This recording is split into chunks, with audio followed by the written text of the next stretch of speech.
What you're about to listen to is a Bry-Fy production.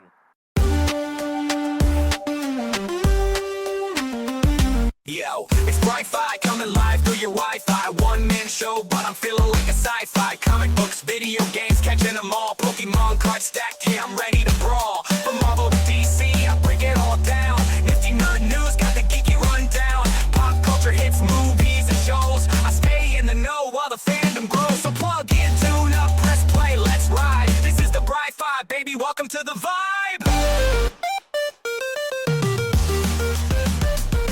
Welcome back to the Bry-Fy podcast, everyone. I'm your host, Bry-Fy, your comics guy. And man, it's been a week. Hey, we're back. I told you we would be back. You guys probably doubted me because you haven't heard from me in a while, but here I am talking to you. But yeah, man, we're gearing up in the holidays. I'm on vacation now from work, which I'm really excited to be able to just sit and relax finally. Like, working a shutdown or an outage where you're working constantly. Like I said, I was working 4 days on, 1 day off, 12-hour shifts for like a month and a half, almost a month and a half straight. So time off was very valuable for me, but I spent my time off spending time with the family. And so like, it was always go, go, go. Granted, I want that because, I don't like 4 days on and only 1 day to get to be with your family. It's very important, but it's also very taxing and very just tiring. So to have these off days now, like even when I went back to my regular schedule after the outage, and then this is like my first free weekend after, where I had, more than 1 day off, like just having a day to do nothing and just relax lets you know how much pain you're really carrying, but also like it's just nice, to say the least. And then having the time to sit and check out nerd news and catch up with things and just try to get back into the know of things and like digest media and entertainment again. I got to watch a movie and I felt really good about that. Well, I felt good about watching a movie. The movie I watched didn't feel too good about, but we'll talk about that here later in the podcast for the thing I want to review this week. But, of course, guys, up first, we need to talk about some nifty nerd news.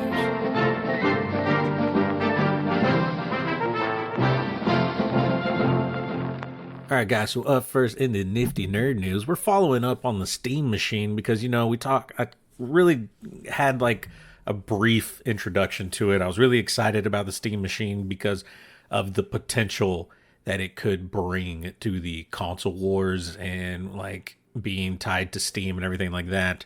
And that was until the company basically came out and said, look, we're not pricing this like a game console. This will be priced like a PC, which means you damn well bet it's not going to be under $1,000. is pretty much what I got from there. And it kind of sucks hearing that it's going to be like that. But then again, I think my PC, which is fairly simple, allows me to do everything that I want to do because I don't play AAA games and things with high video demand. And so mine was about I think $1,100, maybe a little less than that. Like, I get it. Like, I get touting that this is not just a game console. Like, it's supposed to still be a PC. It's just catered more to gaming than the PC aspect of it, but you're still able to do things that you could on a PC with it.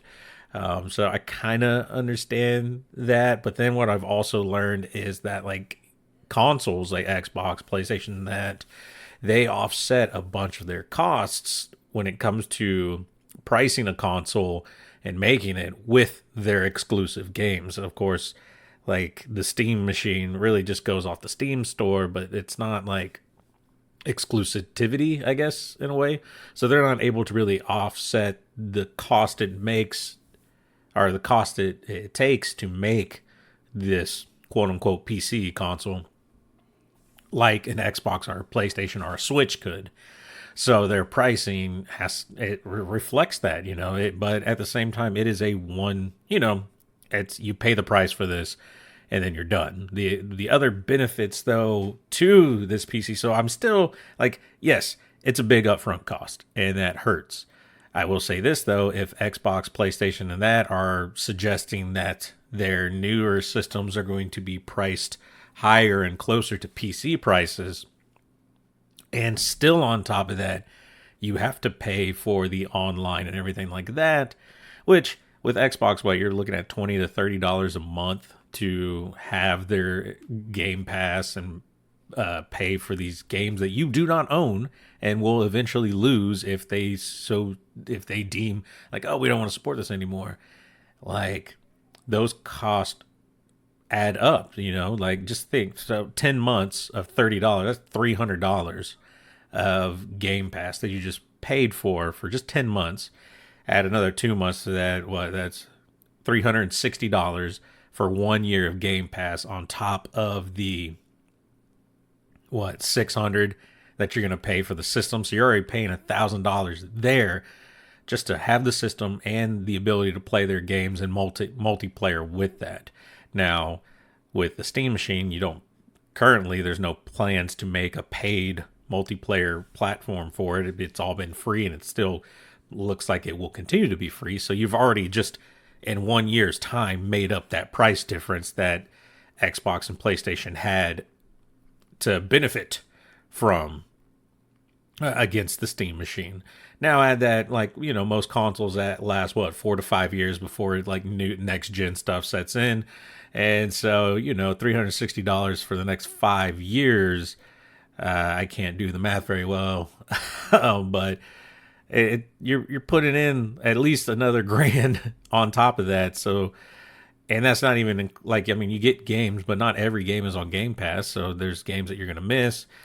But so I don't know, man. I really think it's going to come up to preference. I think as I've gotten older, I've really liked games on Steam a lot more, and like what they provide and the variety of it. So I don't know, man. Like, even with the information that the Steam machine will be more expensive than previously thought, it still seems like the better option for me going forward. And there's probably some ability to upgrade it. I mean, the ability to add memory and stuff like that would probably be beneficial to it. But I don't know if there's going to be... I don't know what the customization is going to look like on the Steam machine, because it's very, I don't want to say oddly shaped, but it's differently shaped than a PC. So there's going to be a lot of parts and things that are custom built just for it to fit inside its small chassis. So I don't know. We'll have to see. Up next in the Nifty Nerd news. So one of my favorite mobile games has won the award for Best Game of 2025, and that is the Pokemon Trading Card Game Pocket Edition, which is a really quick and easy to play Pokemon card game. It's essentially the Pokemon Trading Card game, but in a simpler format, a less demanding format, and a pretty easier to follow format. There's, like I said, there's less mechanics to it than the main card game, which makes it great for people who haven't played in a while or are just learning to play, really understand the rules, and it's still complicated enough, or there's still enough to it that it's not just like, okay, I do this, you do that, I do this, you do that. Like, there is some strategy to it, and there's ways to build your team to help give you an advantage. And I think now with the more sets that they've been releasing with it, it's not so strong meta. I mean, there's still a very strong meta in the game, don't get me wrong, but people are more willing to try new things and branch out with new types of Pokemon and strategies that make it a lot of fun and really interesting to play. So I'm really happy about that. I still play it quite consistently. I'm almost certain I open the app every day, at least once every day, if not more, to open booster packs and get new cards, because it's just so addicting. And it's still so hard to get cards in the wild, man, at my local store and everything. Although this past week, I was very lucky in that I was able to catch a restock. I've mentioned before, I'm in a texting group where we kind of help keep each other in the know when restocks are happening, so we can, all have the chance to try to get there and get a chance to buy things. And what's been also very helpful for that is Walmart has, when with a new product that they put out, they have like a 2-item limit. And they enforce it, which I'm very happy about, because that allows us to get the things that I don't typically get to get. And so I was very lucky, was able to get off work early and headed out to Walmart, got in line. It wasn't the first, I was like maybe 5th or 6th in line. Actually, I was probably like 6th or 7th in line.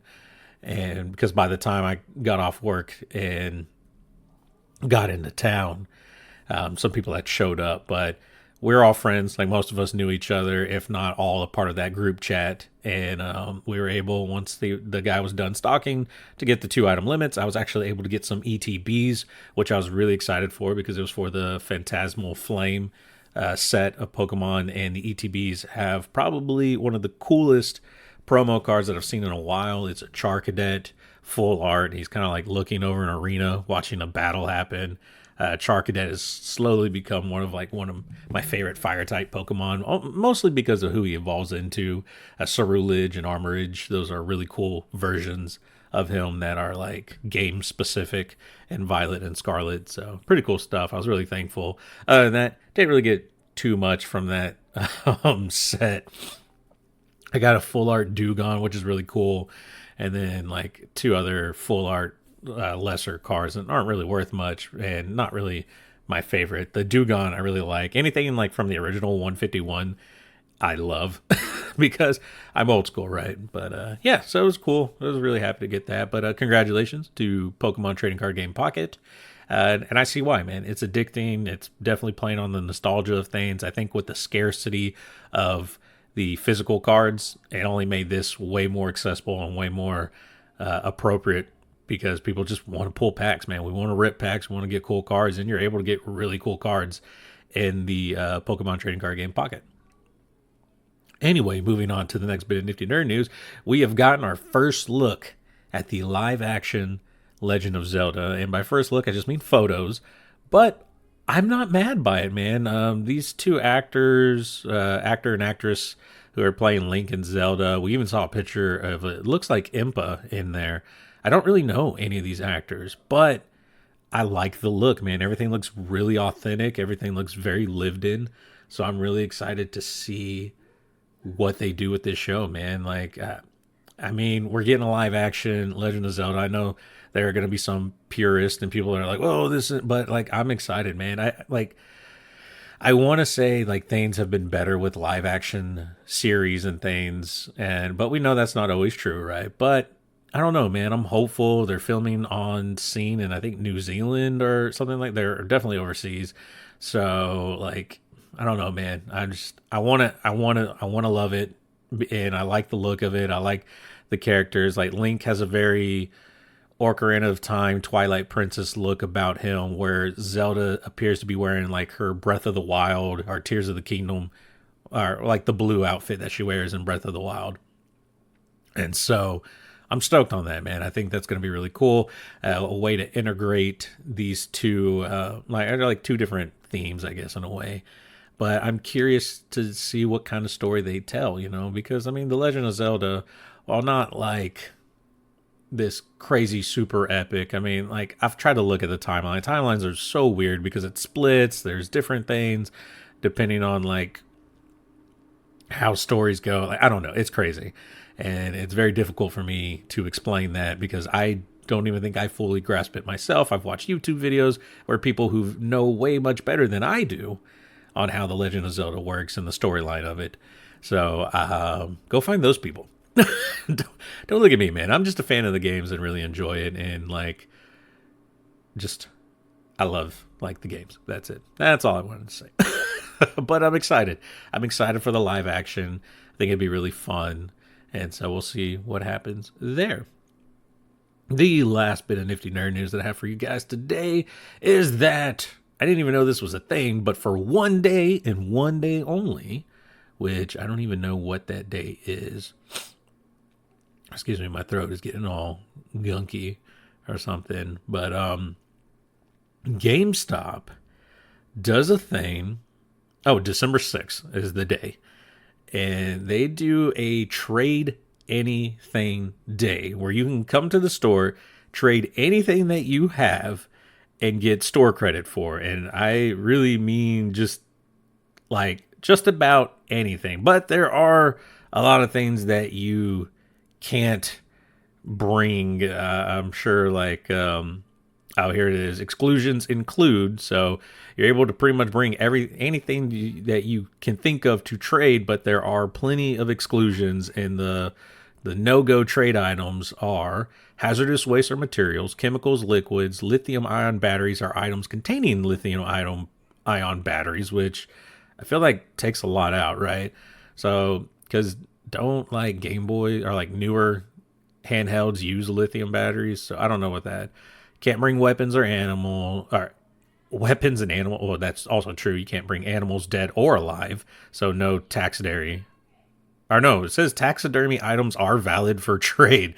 But you can't bring like dead or alive animals, weapons or ammos, alcohol, tobacco, drugs, or pharmaceuticals. Doesn't matter if they're legally prescribed or not. Computers, such as desktop, laptops, notebooks, and all-in-one minis, workstations, e-readers, tablets, thin clients, smart displays, virtual reality headsets with built-in processors, interactive flat panel displays with built-in processors, excluding, though, certain MacBooks GameStop normally accepts in trades. So basically can't bring computers in for trade unless it's like stuff that they already accept, like MacBooks and things like that. Computer peripherals intended for use with a computer and weighing less than 100 pounds. So monitors, keyboards, keypads, mice or pointing devices, external hard drives, excluding those normally accepted in trade. No fax machines, document scanners, printers, 3D printers, label printers, digital picture frames, small electrical equipment like portable digital music players, VCRs, DVD players, DVRs, digital converter boxes, cable or satellite receivers, projectors, including those with DVD player capabilities. Small scale servers will not be accepted. No televisions, gift cards, or other currency, foreign or domestic. No jewelry, no sexual and explicit items, and no items resembling body parts, which means ladies our men also leave your dildos at home. GameStop will not be accepting those. The final note is the item that you bring in for trade must fit in a 20 by 20 by 20 measuring box. And I'm guessing that's 20 inches and not 20 feet. And that GameStop ultimately has the final say and discretion to reject any item that you bring in. So even if it doesn't necessarily fall under everything that I just listed,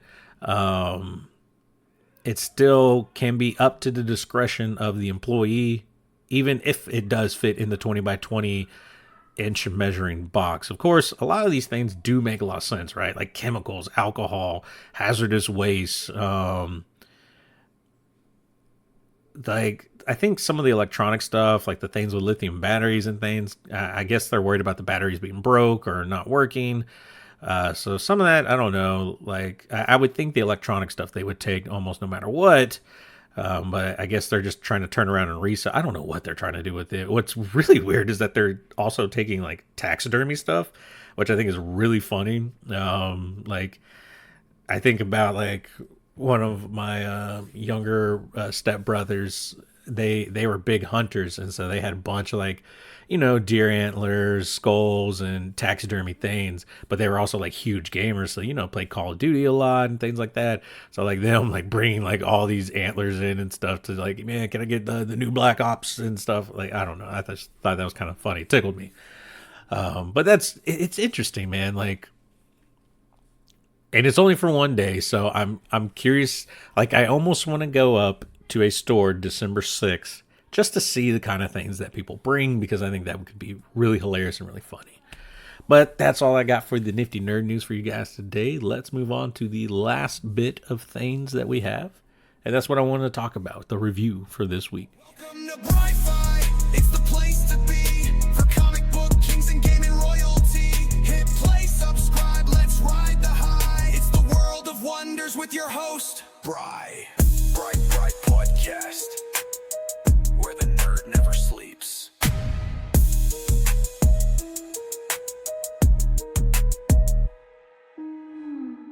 All right, guys. So the last thing that we're going to talk about this week before I let you go is the thing that I wanted to review, which is a movie that's been out for a couple of years now. I believe it's been a couple of, maybe last year it came out, but didn't really have a desire to go see it. It was of a property that I really enjoyed, and was so scared to watch it because of the negative reviews that it was receiving and that it didn't look very good in the trailer. But now that it happened to be on a streaming service that I own, so I didn't have to go out and pay extra money to watch it, I decided why the hell not. And that is the Borderlands movie. Also, my wife got me the Borderlands game for my birthday, so, I've been playing that for a bit, and it got me kind of thinking, like, man, maybe I should just really check out that movie. And so I decided to do it, and I have very, very mixed feelings about this movie. First of all, did I hate this movie? No, I did not hate the Borderlands movie as much as I thought I would. Like, definitely not my favorite. I don't really want to rewatch it. I think I would only rewatch it if I was really trying to get down and dirty on how to fix the movie. But honestly, didn't really hate it. I think the problem with this movie, the big problem with this movie, is that it was calling itself a Borderlands movie. And I think if it was anything but, if this was like a whole new IP or something, I think this movie would work a lot better. But because you took a very well-known franchise, took very well-known characters from there, and then really just made up your own canon and like backstories with these characters and decided like, yep, this is what the people want, that's where you really messed up.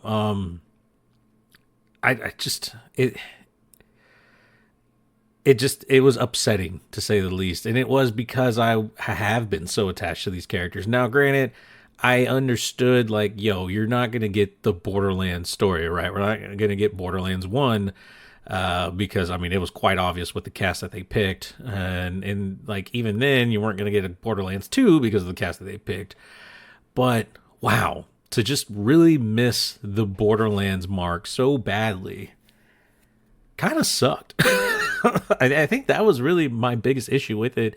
Like I said, it wasn't that they were trying to make a Borderlands movie. It's just that they didn't make a Borderlands movie, slapped a Borderlands skin on it, and then tried to make the Borderlands characters fit into these new characters that they created. I think that's what it felt like. They created a story that was not an IP of anything, and then tried to force an IP into that story without catering. Like, that's what it felt like. They didn't cater the story to the Borderlands universe. They tried to cater the Borderlands universe to this story.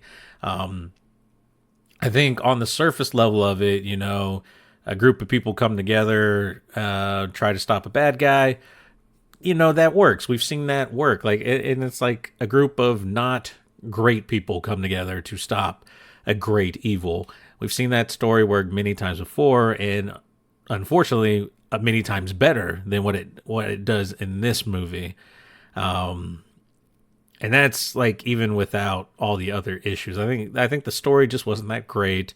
I think the tone of it, like I said, if this wasn't a Borderlands movie, I think the tone would be okay. But because it's a Borderlands movie, tone is god awful in this show. The characters are really not that likable, honestly. And I don't know if that's a fault of the actors or not, but it just wasn't good. I think my biggest issue, like if I had to pick a character I had the biggest issue with as far as their acting or like how they portrayed the character, it'd probably be Tiny Tina. Not like, and it's no, like, I don't want to diss the actress who played her, but like the tone and characterization that they went with Tiny Tina just, to me, just didn't feel right. A lot of the characters didn't quite feel right, but at least I could find a reason for their tone. Like Lilith, the way Cate Blanchett plays Lilith. Lilith is much older in this show than she is in the video games, but she's someone who had been on Pandora and then went and lived almost not a full life, but a life outside of Pandora and has to be brought back. And it turns out that there's more to her and her history there on Pandora. And I could kind of understand the way that she's playing this character for this story. In fact, I think her version of Lilith for this story made probably the most sense out of any of the characters there. I actually liked Roland, Kevin Hart Roland more than I thought I would. Not that I was like, wow, he was a great Roland, but I was really worried his character was going to be full jokes, which there were jokes there, don't get me wrong. They do make fun of his size and point that out. Because, you know, Roland in the video games is a much larger character in life and a little, I feel like a little more serious, but with quirks about him, where Kevin Hart's version had some seriousness to it, but had some goofy moments as well. But honestly, he wasn't really that grating to me. I think I was more like, I don't know. I don't know if I really liked his backstory and how he tied into it. And then you had Krieg, the psycho, who really just had nothing for me, which I feel like his character in the video games is a little bit deeper, or there's more to it because you get more of his internal monologue and like the man trapped inside of the monster type thing. Where in here, he's just kind of the physicality and says really dumb shit because he's a psycho who's incoherent but says things. But like I said, Tiny Tina, who really could have been the runaway star of this and a really good motive force for this movie, wasn't. And I mean, she's the catalyst for a lot of what's happening, but it doesn't feel like it. Like, it just feels like, okay, we're going to go here and there all because one guy wants his daughter back. But it turns out he wants her back for a bad reason, and that's to open the vault and things like that. And I don't know, man. I felt like this movie was all over the place. That's why my thoughts on it are all over the place. I don't know. It's rough, man. I think, honestly, like I said, if this wasn't a Borderlands movie, like, it probably would have worked a lot better. I think it wouldn't have gotten so harshly reviewed, and people wouldn't have taken it so negatively.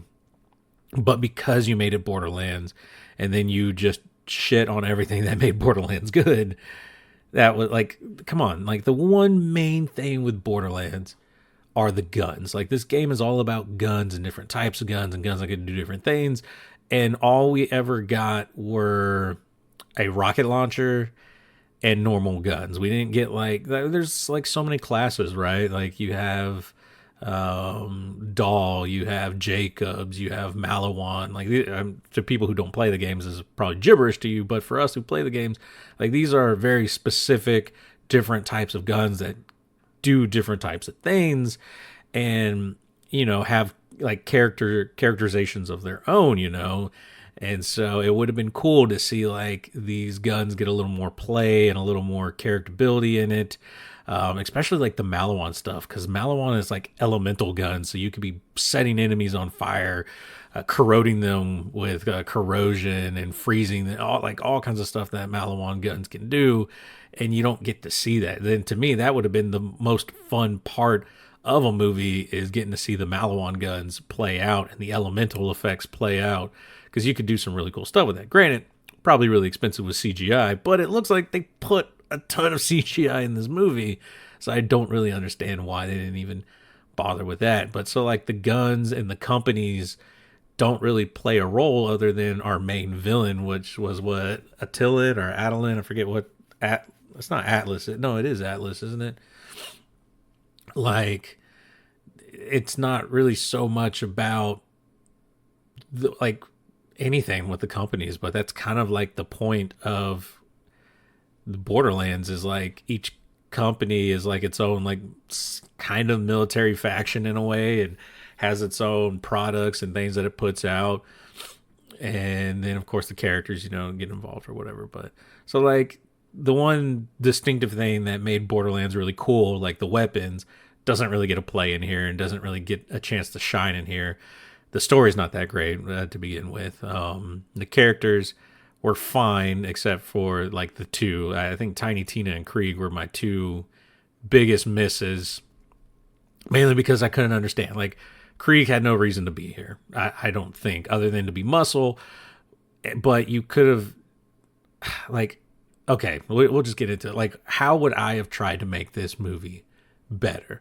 First of all, I think you don't make the movie revolve around the main characters of the show. I think it could have worked if you had like an unknown character or two unknowns that get brought to Pandora and are like, an unknown, because like all right, spoilers for people who haven't known. The whole point of this is Atlas hires Lilith to get his daughter back who's been kidnapped. We don't know it at the time, but he wants the daughter back to open the vault on Pandora. And so, of course, the misfits who come together decide, oh, well, we don't want Tiny Tina, who is the daughter, to be sacrificed to this man just to open the vault. So we're going to stop him. And that's pretty much the whole story. But I think the Lilith, like being the mercenary that brings you to Pandora, didn't have to be Lilith. Like, I think that's the biggest misstep. They could have literally picked an unknown, kind of like how Mortal Kombat did, like the new iteration, and just like brought in like a whole new character and everything. And then the established characters come into the show. You could have done that, man. Roland could have been part of the Crimson Raiders, the Resistance, or something like that, where it's like, you need help. Like, your Atlas is coming up and like you need an army to help you solve what you need, and there's Roland, you're right. Or like, of course, the daughter of Iridia, it has to be a siren in this movie, and so there's where Lilith comes in, and they make mention to the Firehawk and things like that in this movie, and people who play the games know who the Firehawk is, but no one outside of the movies knows who the Firehawk is and like what it means and signifies. So why have the Firehawk person be there the whole time if you have no idea that's who you're really talking about and things like that? I don't know. It's just kind of so like, have your main characters not actively be involved in the story, but play roles to help your main character get that. Like your your daughter could have been an unknown siren, could have been one of the sirens in the later games as a young child. But it like making Tiny Tina, taking her story of like she had parents who were killed by psychos, that's why she's the way she is, and now turn her into a clone of a siren with like Iridian blood and a failed experiment and like things like that. Like, it was doing too much for a character that didn't need all that, man. Like, she's just supposed to be like this goofy, in your face, sassy demolitions expert, like, and that's what she should have been in this movie, not the chosen one where she believes she's the chosen one type things. So like, honestly, I think her character was very miscast, or like very written, maybe not miscast, but very miswritten. Krieg, who's the muscle and says like dumb one-liners that are, because of a psycho, right? Oh, we got to have a psycho because that's like the main logo of the game. That should have been Brick. Like, let's face it, from the first movie, he's a big bruiser, physical type, could actually say lines. You could have had The Rock play him for all I care or whatever, but like you could have had an actual Brick who would have meant more and been more to the story than what you got out of Krieg. Because like I said, Krieg, what's interesting about his character is the man, the human trapped inside the monster body, right? Well, he's not really a monster, he's just a psycho. So like, just like think cracked out humans. But like inside, he's like full thinking person inside. So like, I don't know, like there's a lot of things I would have changed. I think the biggest change for me in this whole thing, the most egregious sin they make, and it's not because I don't like the actor, but having Jack Black as Claptrap when it's a voice acting role. You literally could have just had the OG Claptrap voice actor play the voice. Like, the most iconic thing about these games is the stupid robot who's annoying and everything, and you couldn't get the one person who does it to do it for you, or like, did he refuse? Like, because he saw how bad it was going to be? Like, you couldn't throw the money at him because this is the one iconic thing. You don't have to have him there physically. You just need his voice. Just hand him the lines. Hell, you could have just pulled sound clips from the video game, and you didn't do any of that. And like, because like honestly, Claptrap acts like Claptrap. A little weirder, maybe not quite as silly as in the video games. But you're telling me, like, so he was like the closest to being in character in this whole movie. But you're telling me you couldn't just get the voice actor to do that? Like, I don't know. To me, that was the most egregious sin of the whole movie, is not having the OG voice actor voice the one character that could have been the most easily voiced for this movie. Like that to me is just insane, because honestly, I think that could have been the good story. You have a new mercenary not involved with any of the movies, not or anything like that. Then you bring in Claptrap as like his guide through this, like his really crazy ass guide, like Yoda to Luke Skywalker, right? And like you get help. You are like, he's like, hey, I know some vault hunters that I could, or like, I know a guy, or I know someone who could help us in this situation. And getting to see Claptrap interact with these people, and they could have been older, like, because I know one of the biggest knocks on Lilith was, oh, Cate Blanchett's so old, which I really didn't bother me as much, but like, I think that would have helped the story out a little better, like, oh, this explains why she's older in the movie, because they've been around for a while, they're established and things like that, and it could have worked out so much better. It would have been cool to have Mordecai, he's the sniper, and things like that. He could have been beneficial in some scenes and things like that. Like I said, having like a Brick character would have been really cool, or like Axel from the other games, and Myra, and like there's so many characters throughout the Borderlands. You still could have had like Handsome Jack be involved in a way where he's like the big main villain, because like having a daughter that he manipulates and tortures basically to get what he wants is his actual thing in the movie, which you try to do here with a completely different character, which is so crazy to me. It just, I don't know. It was so frustrating, because they had all the right tools and they could have made a pretty decent movie. Not a good, I don't think they would have made a great movie, because I think Borderlands is really hard to make good because of just how the game is and everything. But you were so close to having the right idea. You were so close to at least getting on the right highway. Now, granted, you got to navigate and get through that highway, but you were at least going to make the right turn, and then you took the wrong exit, and then just did everything terrible. I don't know, man. I can't recommend this movie, especially if you're a fan of the Borderlands franchise. I mean, if you want to hate watch it and figure out what you would have done better, then by all means, please go ahead. But my goodness, man, they really dropped the ball on this. They really messed it up. Maybe I could go through, like, I've thought about doing that, where I just kind of do like, what do you call that? Like a commentary track, like watch a movie, like stream a movie or something, and actually talk about it, and like go through like things that upset me and things that I like about it. But I don't know, maybe that's a project for another time or something like that. But anyway, that's all that I got for you guys this week. Thank you. Ooh, excuse me. I got a burp hiding in my throat. Thank you guys for listening to the show, being a part of it. If you've watched Borderlands and you have thoughts, let me know, man. Let me know on my social medias. I'm on Blue Sky, Instagram, Threads, Snapchat, Facebook. Everything is at Bry-Fy Podcast, or the Bry-Fy Podcast. Every now and then you can find me on twitch.tv/the Bry-Fy. I haven't played a game in a while, but now that I got some free time, you just might find me playing some games. Every now and then I'll stream myself opening Pokemon or baseball cards. But I'm trying to get back to the flow of things, man. I've been off for a month. Like I said, we're coming into the holidays. Usually around Christmas and New Year, I like to take some time off from podcasting. So we'll probably take a little bit of time off, and then we'll roll into next year. With that being said, though, thank you guys so much for listening to the show, and we will see you guys next week. Bry-Fy out.